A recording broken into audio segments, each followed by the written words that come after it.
Welcome to my YouTube automotive channel. In today's video I have a 2014 Dodge Grand Caravan and I will show you how to remove and replace this overhead DVD monitor. This video should apply to Dodge Grand Caravans made from 2011 all the way up to 2019. Also, if this video was helpful, please consider supporting the channel by liking the video, subscribing to the channel, or becoming a channel member. Okay, now these monitors actually fail quite often on these minivans. I had to replace a bunch of them in a recent past, and now I decided to record a video on how to do it because it's quite easy to do it by yourself.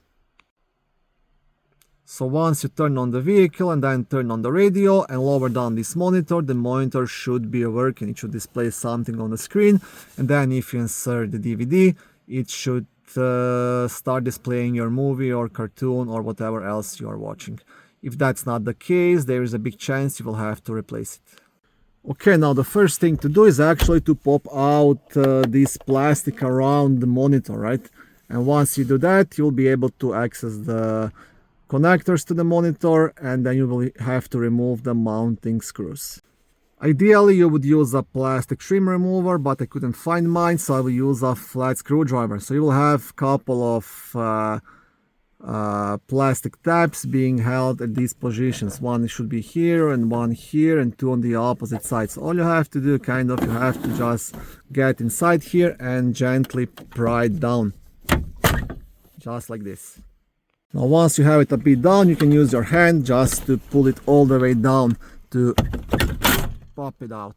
Okay, you see, this is all one big piece which is just on the way, and this monitor is actually mounted separately, but this was on the way to be able to get the monitor out. Okay, now if you want to completely remove this big piece, you just have to disconnect this electrical connector here. Just one tip before doing any kind of disconnecting: it's always a good idea to disconnect the battery prior to that, just to make sure nothing burns out. Once that is done, you will have like a small black tab here. Just here, you want to press it, and then all of this will fall down.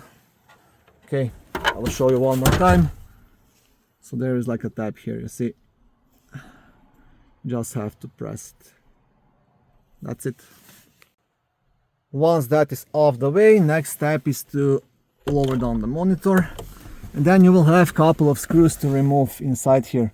You'll have two Phillips, one here, one inside here, and you will have two 7mm nuts.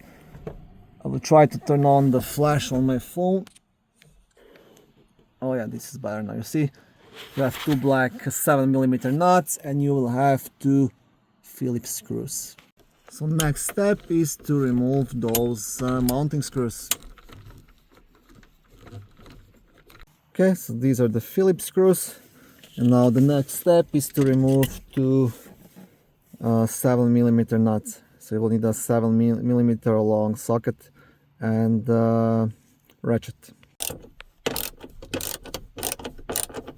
Okay, so these are the screws, and once that is done, your DVD will just stay hanging on these couple of wires, right? Let me zoom it out. And then you just have to disconnect those. Okay, now to disconnect these guys, I'll try to zoom in again. So this big connector, there is like a tab here to press. You want to press it and pull out. I'm trying to work with one hand. Okay. The small white one, same thing. Small clip, and this one will have like a small button actually just here on the side. I hope you can see it. I'll turn the flash on.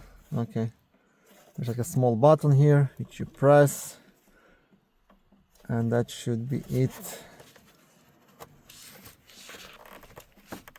Okay.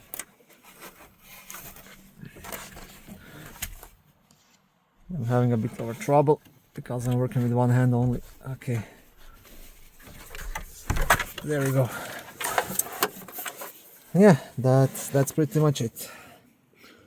Here is a serial number on it and things like that. So what I did, I got a replacement one from Salvage by myself. I paid it $75. and I can return it and exchange it if in case it doesn't work.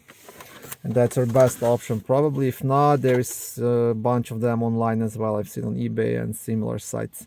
You can't buy new ones anymore, I think, so I have to go with the used one to replace this, but there is plenty of them. I'm making this video in 2025 and there is a ton of them around. Okay, and here's my other one from the salvage. Now I got it from 2016 minivan actually, and this one I'm changing the monitor is 2014, but everything should be the same, so I will just plug it in and hope for the best. Okay, and what I will do now, before putting everything back together, I will actually start the vehicle and see if this new screen works. Okay, and as you can see, this new screen does work, and I'm quite happy to see that. Here's the old one, and this is the new one. So I will just put everything back together, install those 4 mounting screws, put that plastic back, and this van is good to go. Thank you for watching this video. I hope it was helpful and educational. If it was, please like it and consider subscribing to my YouTube automotive channel. On my channel there is lots of how-to videos, do-it-yourself videos, car reviews, product reviews and other similar automotive topics.